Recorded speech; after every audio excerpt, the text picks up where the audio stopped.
It is the 30th of January 2026, and once again, this is News Tonight. My name is Patricia Lukoma Mpango, and before we delve into the bulletin, first though, let's look at the top stories.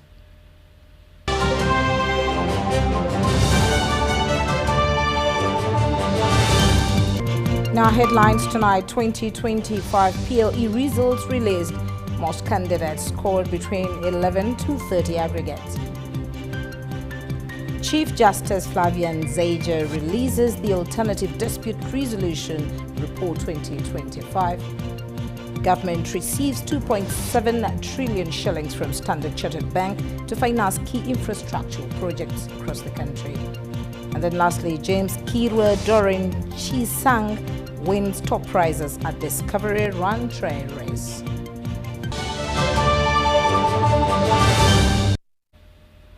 And into the news. Uganda National Examination Board, UNEB, has released the 2025 Primary Living Examinations, PLE, where most candidates scored between 11 to 30 aggregates, with aggregate 4 being the lowest due to poor performances in social studies.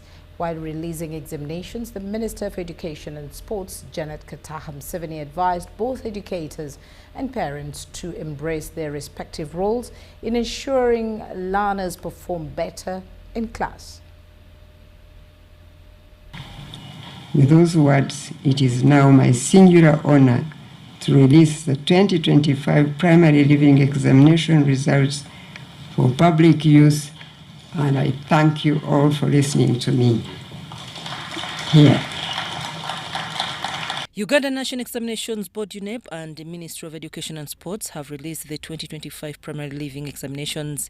817,883 candidates registered to sit Primary 7, and only 807,313 turned up, registering 1.3% absentee candidates.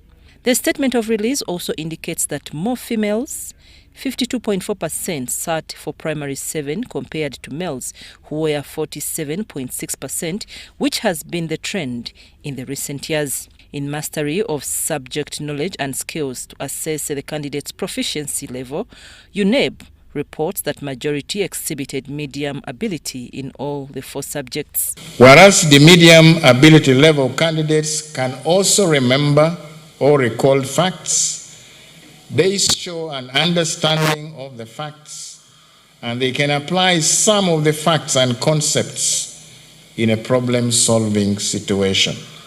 However, this group have some difficulty in applying the facts in new situations. Their problem is application. While releasing the examinations at State House, Nakasero, the First Lady and Minister for Education and Sports, Janet Kataham Museveni, said the ministry has embarked on reviewing the primary school curriculum to ensure alignment with the revised lower secondary curriculum that is competency-based. Examination emphasized the competence-based learning approach that the country has adopted, and the questions tested knowledge, understanding, and application of the knowledge to solve problems in the community. This is the direction we are heading, to ensure that the learners at this level are equipped to cope with the requirements of the competence-based curriculum at UCE. She, however, wondered why teachers earning a monthly salary absent themselves from duty, expressing the need to not stop at lamenting about the unsatisfactory academic performance of learners, but put to task those on the front line to explain why results are the way they are. Teachers who continue to receive monthly paychecks from the taxpayers' money, but are absent from duty, must be asked to choose whether they want to remain in the public teaching service at all, or altogether exit and use their skills elsewhere. When releasing the next sets of PLE results, we must get answers as to why we have many ungradable candidates in a school or schools in each local government. where such a school has a head teacher, teachers, an inspector of schools, and a district education officer on the government payroll. According to the UNEB Executive Director, Dan Odong, the best done subject was English language, followed by science and mathematics. Social studies and religious education were the worst performed. That means the overall pass level, Mama stands at 91.9% compared to 88.3%. This indicates that English was better performed than all the other three subjects, and also compared to last year, we had an improvement in the performance of English.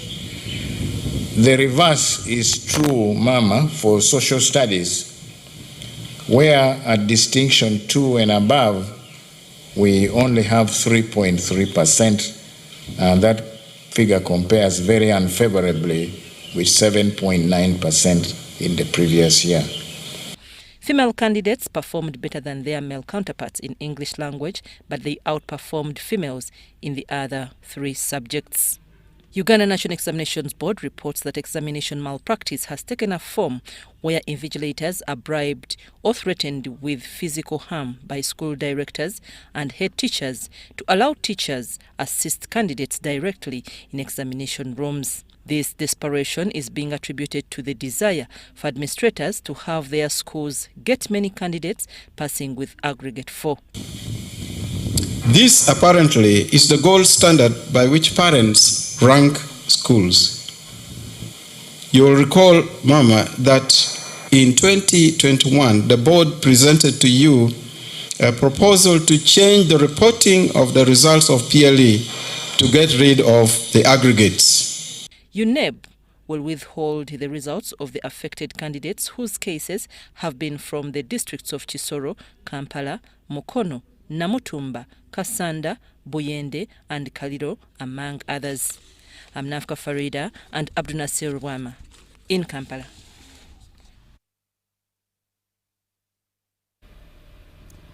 The Judiciary National Court Case Census Report 2025 has revealed a worrying backlog of 167,000 pending cases across all levels of courts nationwide. According to the report, 2,327 of these cases have remained unresolved for more than 10 years, raising serious concerns about access to timely justice. The judiciary has officially released its 2025 National Court Census Report.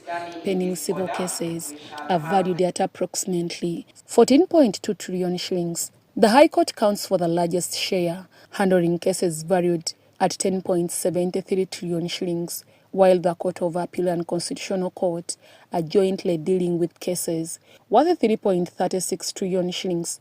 Regionally, the report shows that Central Region records the highest backlog with 16,222 pending cases, while the Northern Uganda region has the lowest backlog at 3,915 cases. Commercial cases accounted for the highest total subject matter value of 1.72 trillion, while family cases had a total subject matter value of 1.5 trillion. Small claims cases recorded a total subject matter value of 15.77 billion. This is now for the small claims. The Chief Justice Dr. Flavian Zaija noted that the judiciary was not merely unveiling the report, but reaffirming its commitment to accurate, timely and reliable case statistics to inform policy and decision-making. By institutionalizing data collection and analysis, we embedded a culture of continuous improvement and performance management with the judiciary. When I was principal judge, I made sure that we got a team from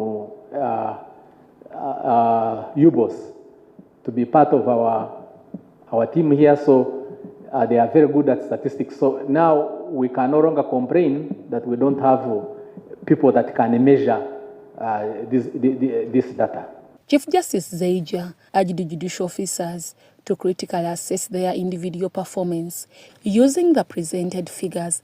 Now, without reliable data, it becomes extremely difficult to plan, to allocate resources equitably, to identify systemic bottlenecks, or to evaluate institutional performance.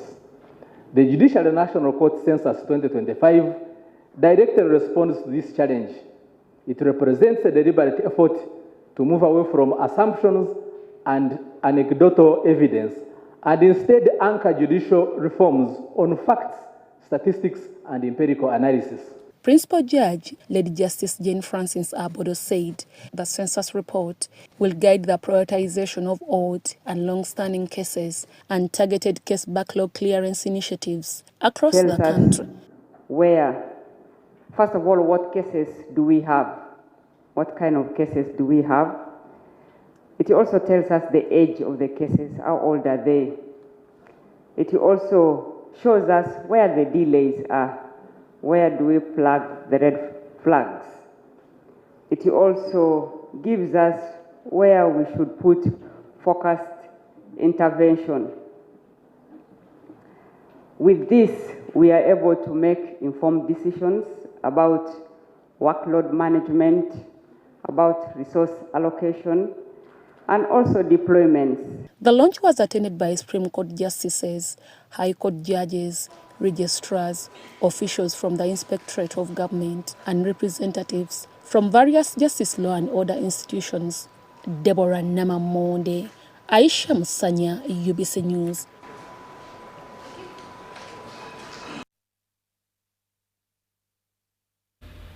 Now, thank you very much there, Deborah, plus the team for that detailed update. Now, over 5,246 cases are said to have been disposed of through the Alternative Dispute Resolution ADR mechanism by the judiciary in different courts across the country. According to the ADR report released on Friday here in Kampala, failure by some judicial officers to embrace alternative dispute resolution mechanisms brings about the increasing caseload in court. Over 5,000 cases were disposed of by different courts across the country, with magistrates' courts registering the highest number of cases, including the landmark case at Supreme Court of Dr. Boire Kasasa versus Buganda Kingdom, which had stayed in the court system for more than 25 years. So in terms of percentages, it's pretty about 4%. But remember, this 4%, much as it appears to be low, these are matters that have been brought to full closure. The 130,000 have been decided. And so the likelihood of this coming to the Supreme Court, after going to the whichever court level, will go up to the end and they will cost a bit of money. At the appellate level, on the Supreme Court level, we had one case worth 1.3 trillion settled out of 9 referred. The Court of Appeal has a high referral rate, around 7%. Again, the family division settled 193 cases fully. We're releasing the Alternative Dispute Resolution Performance Report for the year 2025. The Chief Justice Dr. Flavian Zaija highlighted the importance of alternative dispute resolution in addressing case backlog. This report will guide reform, inform policy, and strengthen the place of ADR as an indispensable pillar of justice delivery in Uganda. I therefore encourage you to continue serving not only as dispute resolvers, but as ambassadors of a more humane system, a more humane justice system. One that listens, one that heals, one that understands that justice is delayed is justice denied. Chief Justice Zaija expressed concern over some judicial officials who have declined to embrace alternative dispute resolution, thus leading to case backlog in the judiciary. Can we refer these matters to mediation? What is the problem? Why do you want to keep these matters? You are already complaining, you have so much on your table, but you don't want to refer them. I really don't. It's a dichotomy. In other words, when you are pre-bargaining, you do what we call interest-based bargaining, not position-based bargaining. But beyond the policy and funding, the success of ADR ultimately rests on people, on your integrity, professionalism, patience, and compassion. Stakeholders including religious leaders, welcomed the Alternative Dispute Resolution Mechanism initiative, pointing out some of the key areas that need focus. So we hope that by creating such meetings, we'll be bringing in more lawyers and the conversation will deepen the uptake of NDR. So I think at the private sector, a lot of initiatives are happening, and we can only say that the ones that you are doing in the judiciary is great leadership. The system will protect the needed privacy of the parties in conflict and resolve the disputes with less exposure to tabloids and news lines that are unforgiving in their coverage, especially where conflict affords them the sensitive information that they are always digging for. And entrust us to do some of this work. We are very grateful that you trusted us with that, with the training, just like the Minister of Gender did. And we know so many other institutional challenges, especially cultural institutions, will get a lot of support from us and from the judiciary as we work together. At the end of the release, courts that embraced and implemented the Alternative Dispute Resolution Mechanism in resolving cases were recognized. Deborah Namamonde, Viola Nansuga, UBC News. The Minister of State for Agriculture, Animal Industry and Fisheries, who is also the Member of Parliament for Isingiro North, Bright Ramirama, is one of the few longest-serving members of Parliament with unbeaten record of winning elections from the 6th Parliament in 2001 to date. Born in 1954, Bright Ramirama started his career as a banking officer before quitting Uganda Commercial Bank to join the National Resistance Army in 1983, then a rebel group. After retiring from the army in 2000, Ramirama started his political career, and in 2001, he won the MP seat for Isingiro County when it was one of the counties under Mbarara district. My urge to join was actually based on contribution to my community and transforming our communities, which were very, very, very poor and vulnerable, with the absence of basic key services. Health, we had only one health center too in the whole of Isingiro in 3 constituencies. We had no tarmac road. We did not have a district.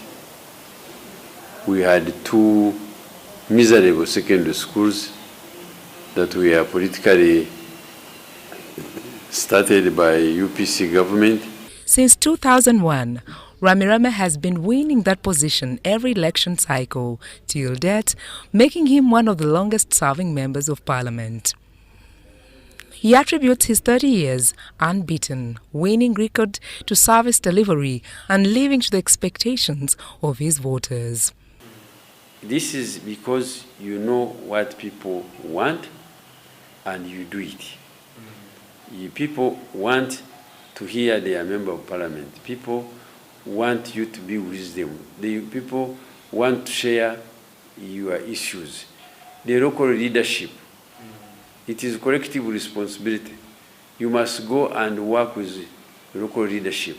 Some of his achievements are elevating Isingiro County to a district status, increasing clean and safe water supply, increased number of health facilities, schools, tarmacking of roads, and now aiming for a district hospital for Isingiro. And service delivery was really very, very poor. Now I have 8 sub-counties and 2 town councils. So service delivery has been enhanced. We will not have a district in Isingiro. We have a district now. And as you are aware, Isingiro district is one of the largest districts in the country. Migrants from the neighboring districts. So you make sure you treat people equitably and make sure you attend to their problem. In 2006, Ramirama was appointed State Minister for Agriculture, Animal Industry and Fisheries. This gave him an edge of being behind most of the legislations that have positively impacted the ministry operations and visibility. Ramirama is not only one of the longest-serving members of Parliament with an unbeaten win, but is also the only MP who has had the privilege sitting with his own son, also as an MP in the 11th and subsequently in the coming 12th Parliament. I am proud my son is doing very well.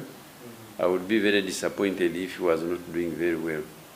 But also encourage the other young people, and you may be aware that I've supported so many youths to come to Parliament because this is our original policy of NRM. You remember we had Kadogo, and we have trained them, they have become generals.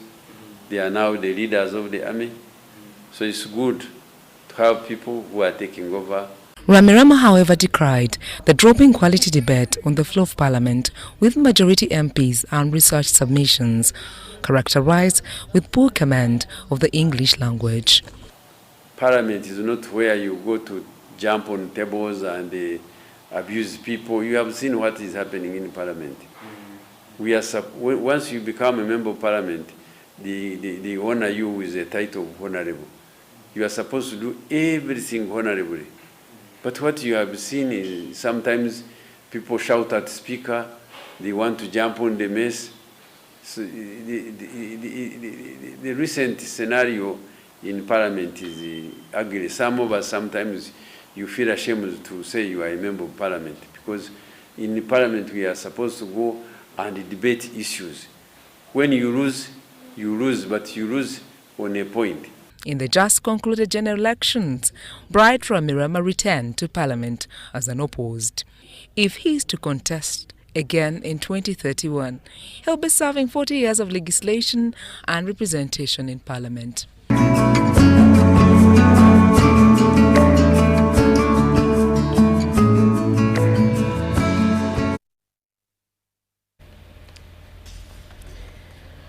Well, thank you very much, Sandra Kahonde, there, another chairperson of the Governing Council of Uganda Institute of Information and Communications Technology.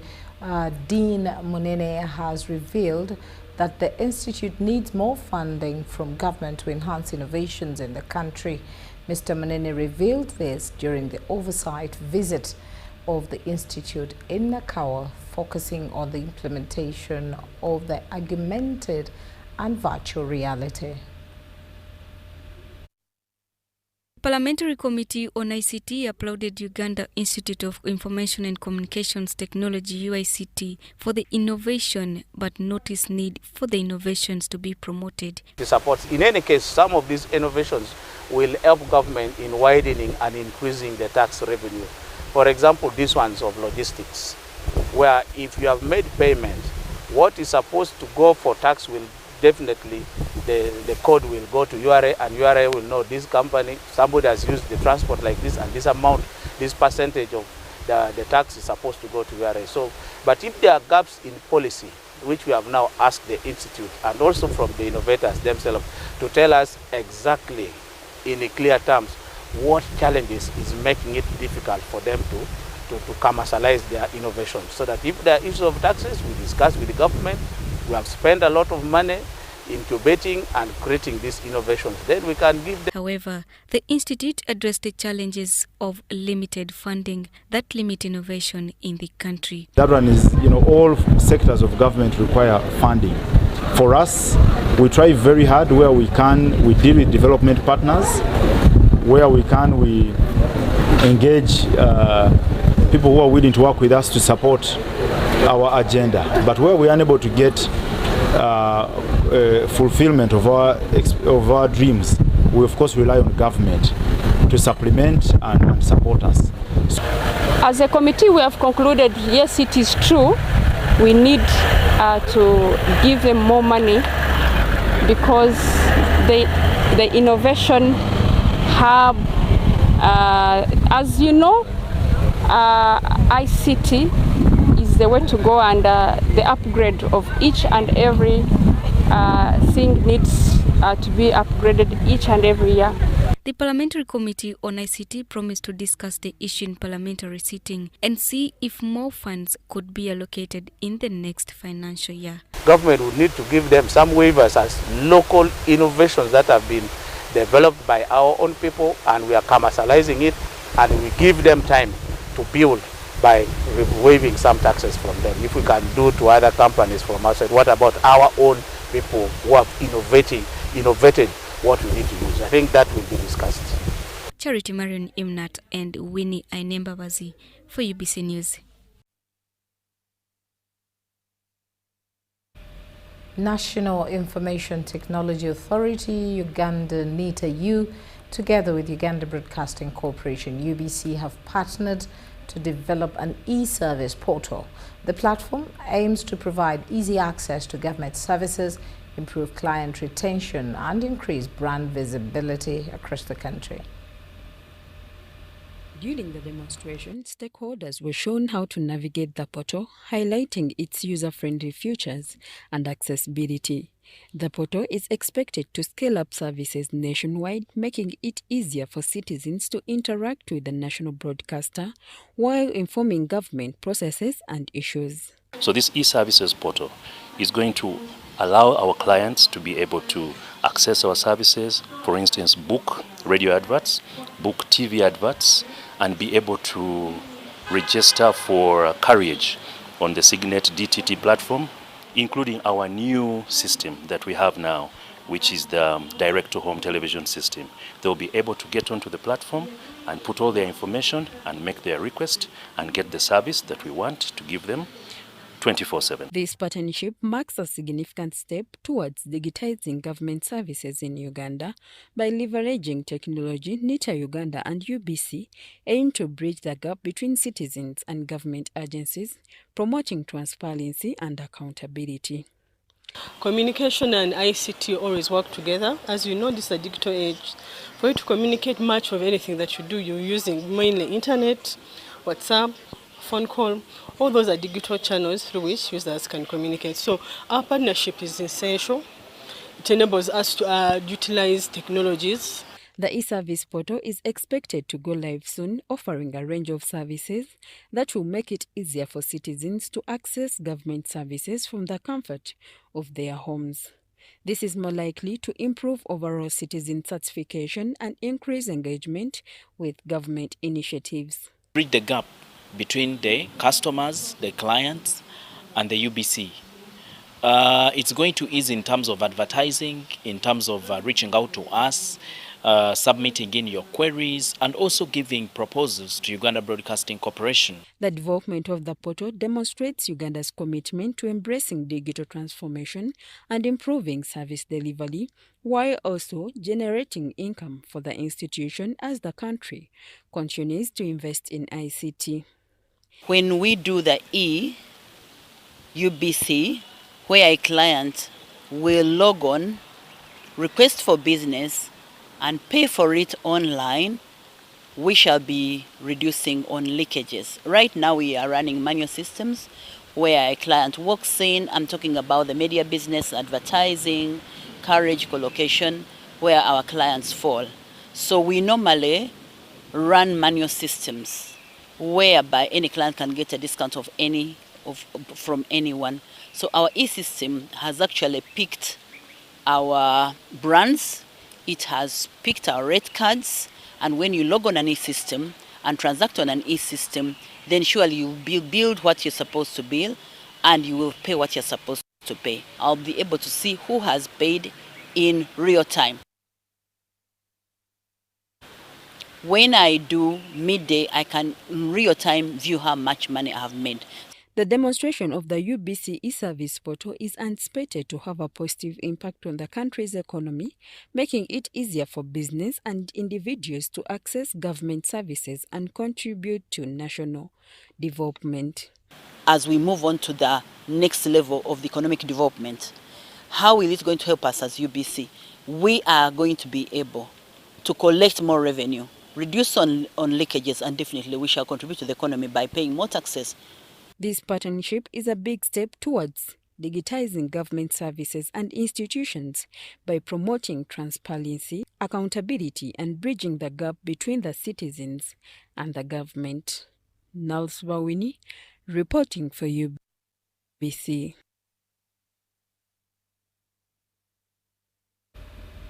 Now, the government of Uganda, through the Ministry of Finance, has received 2.7 trillion Ugandan shillings from Standard Chartered Bank to finance key infrastructure projects across the country. The Minister of Finance, Matia Kashaija, confirmed this during the signing ceremony of the financing agreements for the 3 projects held at the Ministry's office in Kampala. The projects to be financed include the construction of the Karuma-Toro transmission line, the Strategic Towns Water Supply Project, and the Critical Oil Roads Project. Financing agreements, I call upon the project implementers, including the contractors, project supervisors, and the government implementing agencies to ensure that this financing is put to proper use for Uganda to realize the project's objectives. As the Swedish Embassy here, we have been part of this process leading up to today, and we look forward to, of course, its implementation starting as of today. The financing of these projects is intended to support the government's tenfold growth strategy aimed at expanding the economy to $500 billion by 2040 and improving the economic and social well-being of citizens. It will be for 400 kVA Karura-Tororo double circuit power line and the Ntinda substation. Now you can imagine this is what is going to be empowering a lot of citizens, a lot of industries. It is going to give us an opportunity also to export power. Uganda has done very well on power. And all these investments that we have signed up are linked to the tenfold GDP growth ambition that the nation has very much. Meanwhile, the Minister of Works and Transport General Edward Katumba Wamala urged contractors to deliver the oil roads project on time, noting that the land acquisition challenges that delayed previous projects have been addressed. One of the beneficiary ministries, I'm very happy to witness this happening. This is our last road of the oil roads. This was the only remaining one because the rest, most of them have been completed. The 2 others are ongoing, and this was the only one which was remaining. So as far as First Oil is concerned, Minister of Energy, I don't think I'll have a date within 1 or 2 years from now. I've facilitated you as much as possible. The airport is ready, the roads are ready. So please don't use me as an excuse. Project implementers, including contractors, project supervisors and government agencies, have been encouraged to ensure the funds are used properly to achieve the intended objectives. Charity Marion Imnat and Winnie Ainembabazi reporting for UBC News.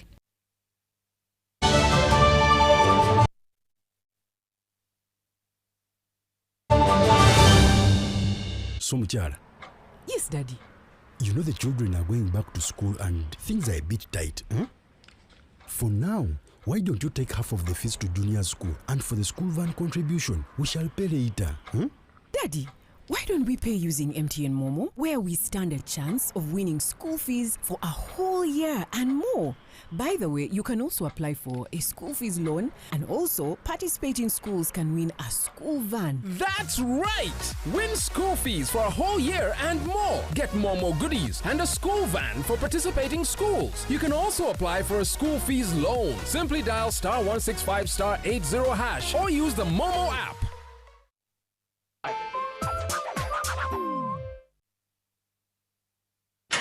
The Ministry of Works and Transport, in collaboration with the Uganda Police Force, is rolling out the mandatory motor vehicle inspection services as one of the interventions to improve road safety, protect the environment, and safeguard the health and well-being of the public. The key items for inspection are the braking system, suspension system, the lighting system, the exhaust emissions, and the general mechanical conditions of the vehicles, among others. The exercise has commenced for all government vehicles, public service vehicles, PSVs, operating operating on fixed routes with route charts, private omnibuses PMOs, tourist vehicles, and those as may be referred by the Uganda Police Force in a dangerous mechanical condition. Other categories including private vehicles, light omnibuses, taxis, trucks and motorcycles will be... Mommy is sick, we need money for the hospital. Bambi, chijakugwa. Hale.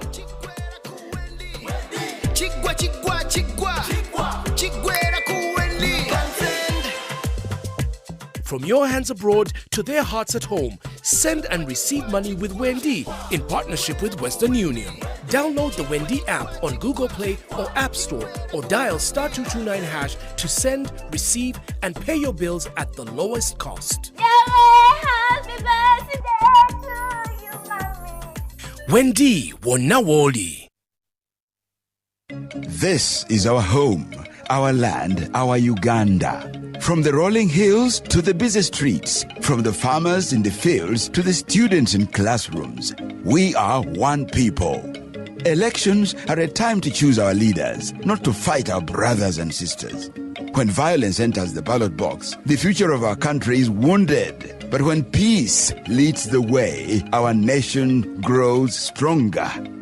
On election day, choose unity over diversion, respect over hatred, and dialogue over distraction. Love your country, protect your fellow citizens, stand for peace, and say no to electoral violence. This message is brought to you by the Global Election Observation Mission, GEOM, in partnership with the Uganda Electoral Commission. Informed citizens, strong nation. Unisteel Investment Uganda Limited, shaping the future of steel in East Africa and beyond. With an investment of over $100 million and a production capacity of 300,000 metric tons per annum, Unisteel is setting new standards in steel manufacturing. At our state-of-art facility, we produce TMX rebars, branded Unis TMX 500 CWR, and high-quality wire rods using only imported virgin steel billets. Every batch is tested and tracked for unmatched quality assurance. Our steel powers the region's most ambitious projects, from dams, skyscrapers, to bridges and beyond. Unisteel, superior quality, trustworthy choice.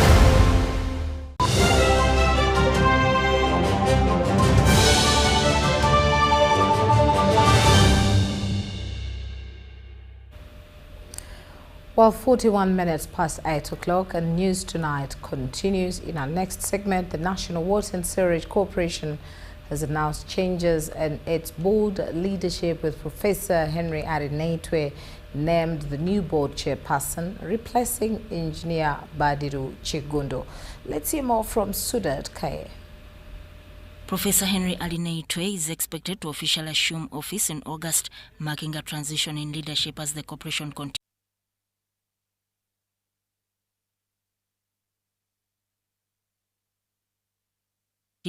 to implement reforms in the water and sanitation sector. We're a new board that has been sworn in. I want to take this opportunity to thank the appointing authority, the Minister of Water and Environment, Honorable. We don't take it for granted. This comes at a time when National Water and Sewerage Corporation is rolling out its 2025-2030 strategic plan aimed at strengthening governance, improving operation efficiency, and expanding access to clean water and sewage services across the country. Chair, with the management, we look into that component. Guard the sources of water jealously. Protect the sources of water. Don't say it is not my mandate. You are also surviving on that. Protect the environment, protecting the buffer zone, catchment areas of our water sources. Get involved, corporate responsibility. Extend it. Fourth is that you need to work closely with the managing director and the management team, you the board, the new board. State Minister for Water and Environment, Honorable Beatrice Anywa, emphasized the need for integrity, accountability and innovation in the leadership of public utilities, noting that strong corporate governance remains critical to sustainable service delivery. Use your vast experiences as a springboard to explore new frontiers and deliver greater impacts. Serve with diligence, unity, and a sense of purpose, knowing that every household you connect to clean water is a step towards a healthier and more prosperous Uganda. The new board members include Mr. Rakifari Peter Kibondo, Miss Annette Akirol, Miss Mariam Mutalaga, Mr. Robert Wambede, Engineer John Trinomjuni, Miss Jenna Siro, and the chair, Professor Henry Mwanaki Alineitwe. The leadership transition is part of ongoing efforts to align the corporation with national development priorities and the growing water demands for Uganda's population.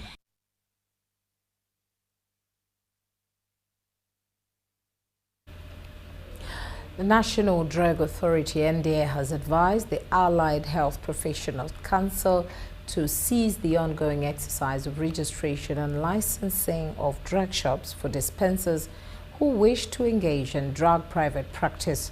NDA spokesperson Abias Ramwiri cites how the mandate to regulate drug shops in the country vests with NDA and will take all necessary measures to prevent actions that undermine the established legal and regulatory framework. On 21st January 2026, the Allied Health Professional Council informed the public on its social media accounts how the Council is to commence the exercise of registration and licensing of drug shops for dispensers. Dispensers are recognized as cadres who may engage in private practice of managing drug shops and compounding as approved by the National Drug Authority. Friday, the National Drug Authority spokesperson, Abias Ramwiri, has strongly dismissed the Council's exercise.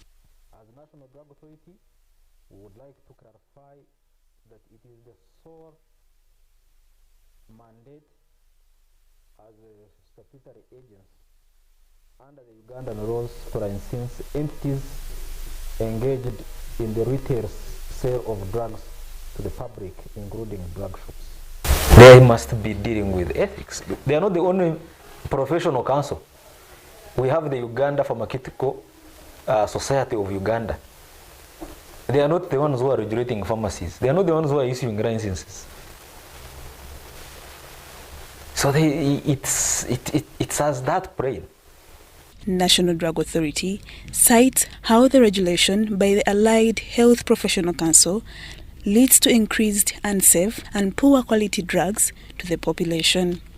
Thinking members of the public know that the only agents that is supposed to license, to give a license to carry out this kind of business is National Drug Authority, and we hope that in this space of 2 weeks, no one has been duped. The authority urges the council to cease the ongoing registration and licensing of drug shops for dispensers because these are illegal. We have written to officially, we have written to the registrar, who is the head of the Allied Health Professional Council, directing them to cease these illegal steps they want to take. We've also informed the Minister of Health and the PS. These are professional councils. A professional council can never be a regulator. National Drug Authority reaffirms its commitment to fulfilling its mandate to ensure availability of good and safe drugs and urges the public not to be misled. Lydia Chomkama, UBC News.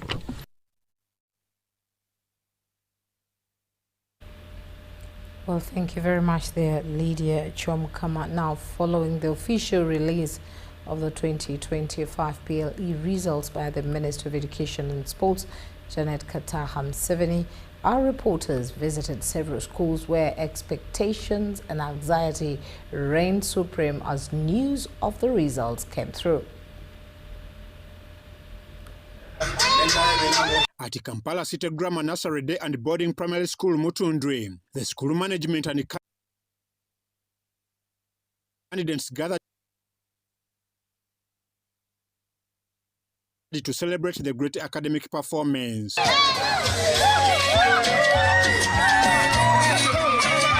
Thank God that I got a first grade. I thank my parents, the teachers, and everyone. Thank you. It's good. Everything is good has been there. Has helped us really. The performance is so nice. The runners have done their work. We did our work, and God has made it now. Out of the 39 candidates who sat for the year 2025 primary leaving examinations, 28 passed in Division 1, 10 in Division 2, while only 1 in Division 3. This has made a very big improvement from our previous performance because last year we had 50-50. We had 50 passing in Division 1 and 15 passing in Division 2. We'd like to congratulate all our candidates. We'd like to thank the teachers and the parents and the management, the directors of the school, and all those people who have helped us to achieve this level of excellence. At Victoria's Primary School, the head teacher, Christine Atikuri, attributed the success to administration efforts and the hard work of their children, who even made their online pupils to pass in grade 1. The children really worked very hard. The school supported us, the parents supported us, but above all, God saw us through this journey. Our children did well right from baby. And all children who are online really love online. They are independent, they are great. I remember the time they brought them for concert, they were able to perform very well. At Twini Brook School Chitezi, 220 pupils passed highly. And the head teacher Lillian Bukanye applauded the teachers and parents' commitment on supporting the pupils. All thanks go to the teachers and my support staff that have been there to see that these learners achieve what they have achieved. Great thanks go to the parents as well for loving this school, because really deciding on a child to come to Twinbrook School, that is something you will not regret. We thank the Almighty for this blessing today, but great thanks go to the director of the school, Haj Senganda Jaffa, and the principal, Hajat Senganda Jaffa, for the efforts they've put. Raise Junior School Bumali in Sanji also celebrated the great milestone, with the 15 pupils out of the 21 candidates passing in Division 1. I'm so grateful to God for having enabled our learners of P7 to pass so well and exceedingly so well. And I've performed well in my primary leaving examination. First of all, I thank God. Second, I thank my teachers, the director, and I also thank my parents. At Uganda Matters Nemyango Junior Boys, celebrations took center stage, and the headmaster revealed that all the 216 pupils passed in grade 1 with 5 scoring 4 points. We thank God for the good performance. Our boys have performed so well. English was the best done subject, followed by mathematics, science, and SST. All of them performed very well. We are so happy for their good performance. We attribute the good success to hard work of the teachers, the discipline they exhibited, together with their pupils who worked tirelessly to ensure that they put up a good performance.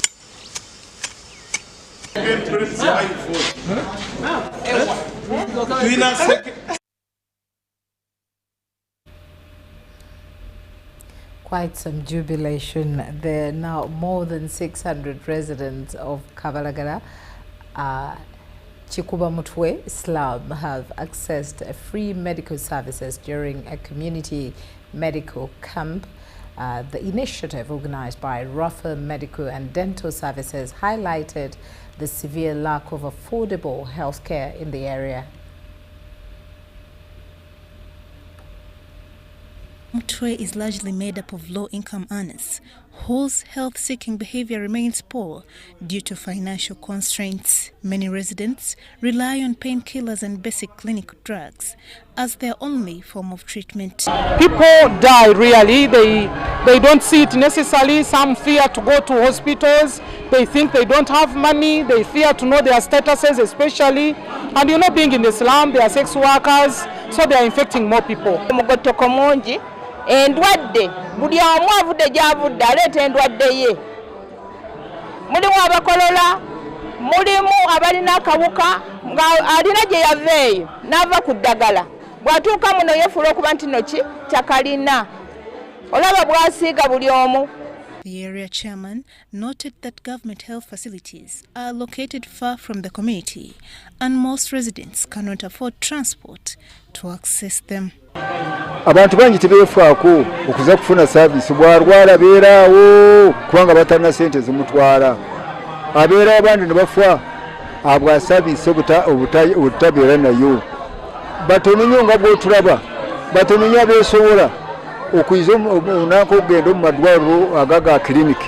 Ate bw'ogenda Kirudu layini eba nnene ate na transport eba nnene bangi tebateera kugendayo. In response, Rafa Medical and Dental Services, through a charity medical outreach organized by Joanna Aine Mbabazi, popularly known as Mama Ghetto Transformation, brought medical services closer to mothers, fathers, pregnant women, children and elders, demonstrating the community's limited access to routine health care. Yeah, I have out for slums because one, they are the people that are not thought about always. Even when the government services come, those people are well off, they grab them. They don't reach the ground. I lived there, I know what it means. I was there, I worked there. So even those, you see the PDM, even it's not there. Those people who are able, they grab them, they don't reach. It is really my cry that these people in the community, down there in the slums, they can access these services because they are Ugandans, they are human beings. Services offered included free antenatal care, dental treatment, cervical cancer screening, eye screening, HIV testing, family planning, among others. Etuyambye buli omu okumanya endwadde zimuluma. Zengaze bankebedde amannyo. Other scans, we are doing scans of the abdomen, trying to see those internal organs which people maybe have been finding in trying to diagnose, but then they have done all lab tests, they are not finding out the actual problem. But now today we have decided let's also offer them a free scan. Medical findings showed a high prevalence of urinary tract infections and sexually transmitted diseases, pointing to the urgent need for continued health interventions.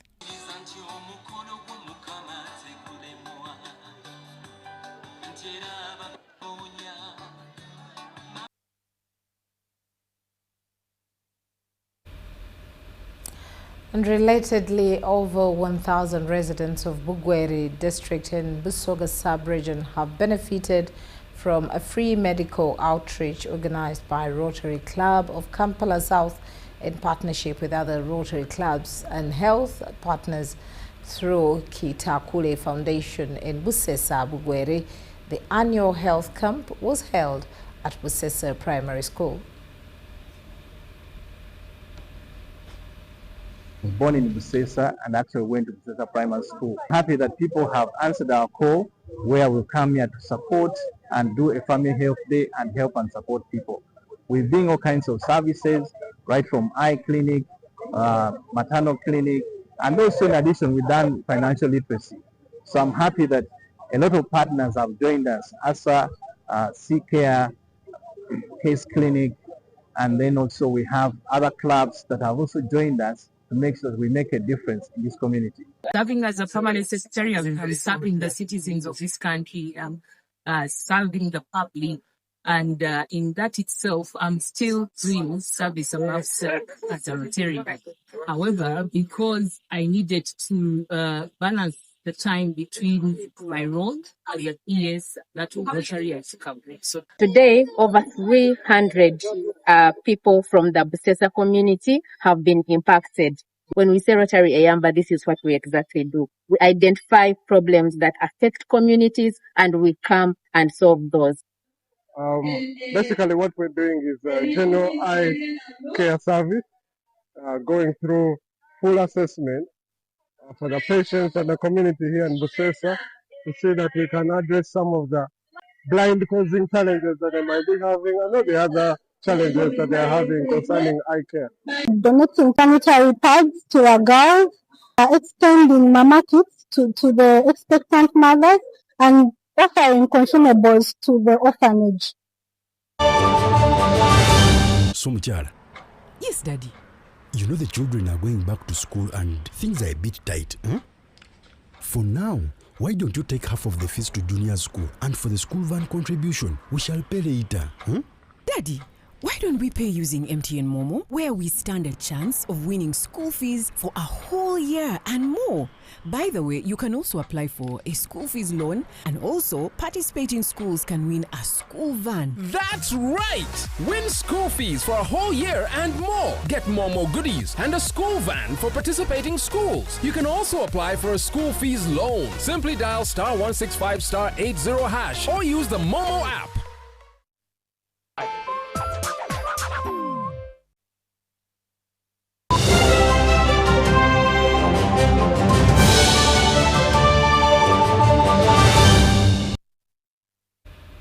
Welcome back from that short break. Now, in the world of business, the Uganda National Oil Company Limited has partnered with the Kenya Pipeline Company to attract public investment into the oil industry. The Kenya Pipeline Company has launched an initial public offering with 20% of its shares available to potential investors across the East African community. The Uganda National Oil Company has linked investment portfolios with the Kenya Pipeline Company in a bid to increase oil supply on the East African market by expanding available transport routes. We want to also support UNOC in terms of the storage constraints that they face at the port of Mombasa. So we are looking at the possible acquisition of some storage capacity so that UNOC also has a fallback position in terms of storage of their products. This market is actually growing quite rapidly. It's growing, at least from the whole market, it's growing at 20% as of 2025, and it's going to continue into about average of 6% in 2026. The Kenya remain more or less the same at 5%, and the other market which is also growing is Rwanda. From 6.5, they expected to grow at about 7.6 this current year. As the key pipeline company plans to establish its footprint in the Ugandan economy, the company intends to create platforms to attract public investment through an initial public offering with 20% of shares listed for purchase by the East African community population. The government's role should be regulatory. We provide regulation and policy, two things, policy direction and regulation. So, as a country, we are making conscious decision to free and release more of what we own to the private sector. And that will deepen our capital markets because there is space, there is a place where we invest. The Kenya Pipeline Company is targeting to leveraging the growing demand for oil in the region in order to maximize supply through this collaboration and improve inter-country trade relations. We still see that the demand for transportation fuels will grow through 2050. Of course, as we do that, we are cognizant of other policy interventions. So I want to comfort all of us to continue investing and planning judiciously for the next 20 years. That we are working very well with the capacity to make sure that the demand that is needed to supply the Ugandan market is met. And also maintain in front of the OMCs here whom we serve that our wish is for KPC to improve on the capacity and the efficiencies so that we can meet the demand. With the first consortium of oil production expected this year, the partnership is expected to ensure strong future trade collaboration among countries and facilitate technological knowledge transfer in oil refining. Abdul Nasir Lubwama and Rogers Komagum for UBC.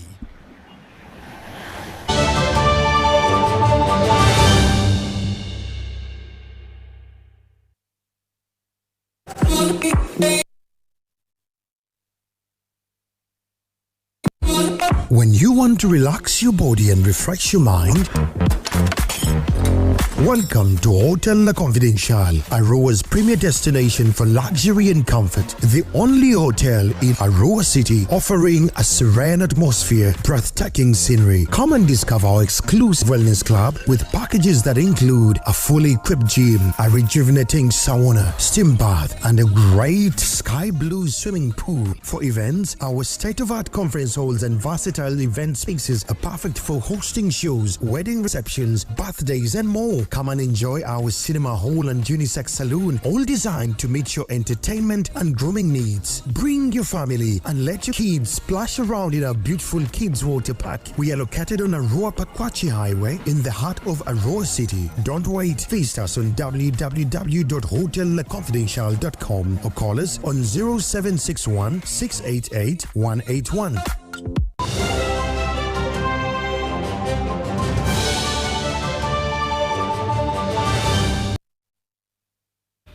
And into the world of sports, the 2026 Discovery Run has started with a 21-kilometer off-road trail race. Let's hear more from John Barnes Centum. More than 100 runners have taken part in the trail run, which is a curtain raiser for this year's 4th edition of the Discovery Uganda Run and school race due tomorrow. The curtain rise of the main event tomorrow, and we have seen a big turnout of athletes run today in the half marathon, and I appreciate this day, and we really appreciate Nike and Rosa management with the Uganda Cycling Federation for putting their plans together to ensure that this run comes to a success. So personally, I'm very happy. The runners contested over 21 kilometers that started and ended at Boma Grounds in Kapchorwa. A trail run is where you run in the hills, in the slopes, in the hills. Of course, in a rough road, not the usual smooth roads like the road runs. This is a little bit something completely different that we are actually trying to maintain here in the region, because now Uganda is a superpower in mountain running, and these are some of the races that support all those athletes that run mountain running. The Discovery Run is a brainchild of reigning world cross-country champion Jacob Kiplimo. To ensure a quality product that will help Uganda's talent search, he works alongside Italian firm Rosa Associati and sponsorship from kit manufacturing giants Nike. Well, we started last year with the trail. It's a good event. We are very strong in mountain race and trail, and we try to bring some athletes to this new level to win everywhere in the world, as they used to be in road racing. In the run that went around places like Kapchorwa Town, Buko Road and Kapchesombe, Arua Club's James Kirwa edged all men, while Doreen Chesang of Buko Club returned as the first lady with the gold medal, coming with 1.1 million Uganda shillings. And I'm so happy because of the winning. The race was not easy. Wait for a lot of athletes and a lot of. We started Discovery Uganda 4 years ago. We want to build like Kenya. Kenya we have 35 years. So I'm seeing we are improving every year. We go up. So we'll make it to like a Kenya. But action tomorrow focuses on the main Discovery Uganda and school race for the under 12s and under 15s, plus respective gender seniors who will run 10 kilometers.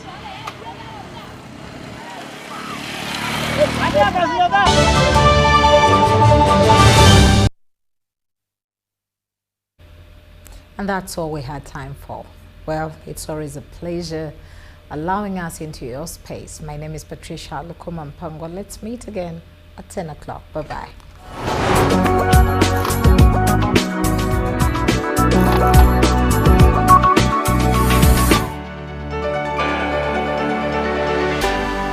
UBC, inspiring Uganda.